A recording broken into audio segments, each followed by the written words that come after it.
गरजेचं आहे। मग मोठ्या संख्येचे आपण कसे करायचे वर्ग? तर उदाहरणार्थ समजा मी इथं घेतलं 86 आणि 86 चा आपल्याला वर्ग करायचा आहे, तर आपण काय करणार? 86 गुणिले 86 करणार आहे। पण इथं काय करायचं आहे बघा, एक उभी रेष मारली आणि या 86 मध्ये दोन अंक आहेत बघा, 8 आणि 6। 6 चा वर्ग आपल्याला माहित आहे, 6 चा वर्ग 36 इथं लिहिला। 8 चा वर्ग 64 तो या बाजूला लिहायचा। आता यात पुढे काय करायचं? तर 8 ने 6 ला गुणायचं आणि नंतर त्या गुणाकाराने 2 ला गुणायचं, म्हणजे या तिन्हींचा आपण काय करणार आहे? गुणाकार करणार आहे।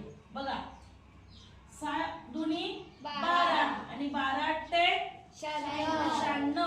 96 लिहिताना कसं लिहायचं बघा, हा अंक सोडायचा, 96 मधलं 6 या 3 खाली लिहायचं आणि 9 या 4 खाली लिहायचं आणि याची बेरीज करायची। काय करायची? बेरीज। 6 6 आणि 3 9, 9 आणि 4 13, चला 1 आणि 6 ने 1 7, म्हणजेच 86 चा वर्ग 7396 आपलं उत्तर आलं।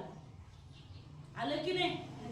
एक 5-10 सेकंदात आपण हा गुणाकार करून ही ट्रिक वापरून 86 चा वर्ग करू शकतो। असं एकक स्थानाच्या संख्येचा वर्ग जर एकक अंकी येत असेल तर काय करायचं?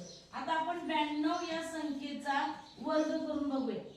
92 या संख्येचा वर्ग करून बघूया या ट्रिक प्रमाणे। 2 चा वर्ग 4 येतो, म्हणजे एक अंक येत आहे तर त्याच्या अलीकडे एक शून्य द्यायचा।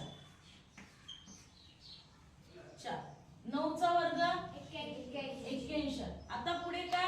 तर या तिन्हींचा काय करायचा आहे?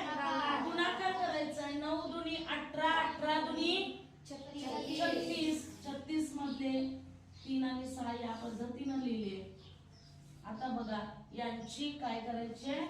बेरीज करायची। 4 4, 6 6, 3 आणि 1 4, 8 म्हणजे 92 चा वर्ग आला 8464।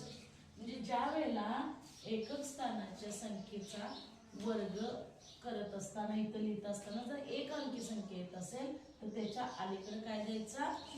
शून्य द्यायचा।